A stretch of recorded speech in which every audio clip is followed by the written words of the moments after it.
Nathan Cox, thanks for joining us around the home. Okay, today I'm going to show you guys how to install a new shutoff valve onto PEX piping. Okay, I'll take you through all the steps. So first of all, shutoff valve, that's important. Almost all these you're going to get are going to be a quarter turn these days. So a quarter turn on, quarter turn off. All right, and then there's two main types. Okay, of course there's some other variations, but the two main types is going to be a straight, which you can see, you know, where water comes in, water goes out, or an angle, which means the water comes in and then the water would go out at 90 degrees. Okay, and then the handle would be over here. So that's the first thing you need to know is, do you need a straight or an angle, and then what size? Okay, typically the pipe that you're going to be changing this out from will be a 1/2 inch PEX. So that's going to be the most common. And then the most common on the outside is going to be a 3/8 compression. Very most common. But just double check to make sure that you don't have one of those exceptions. Now this is for my toilet here in the bathroom remodeling, and I got a flexible supply line. So this nut is only for using one of those gray PEX lines into it. So just toss this to the side.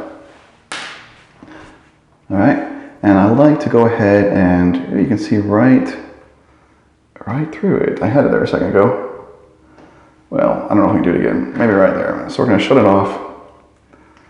Okay, I think that's just a better way to have it.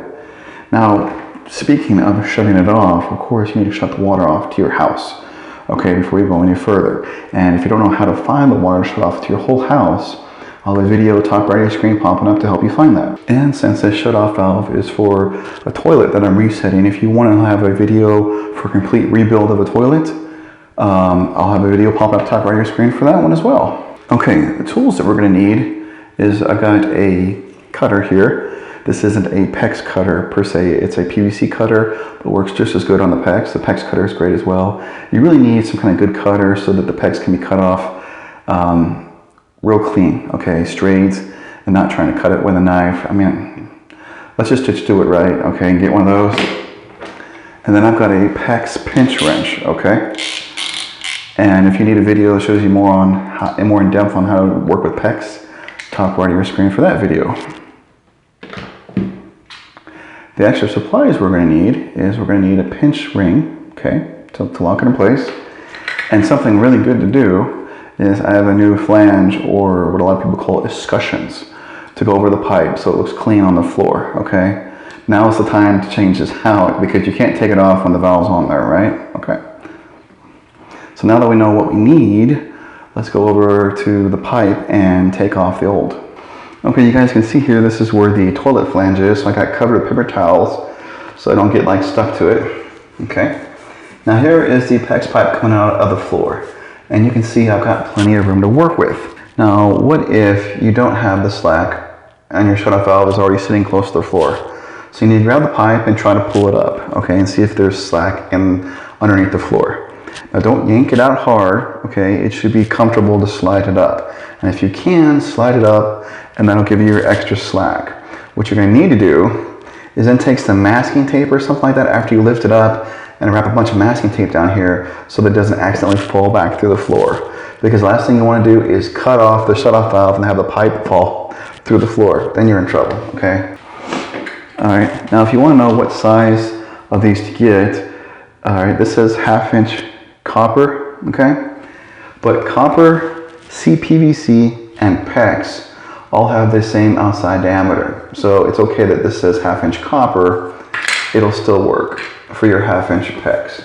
Make sure that the pipe is clean. So it has some grout and stuff, I think, that was on it.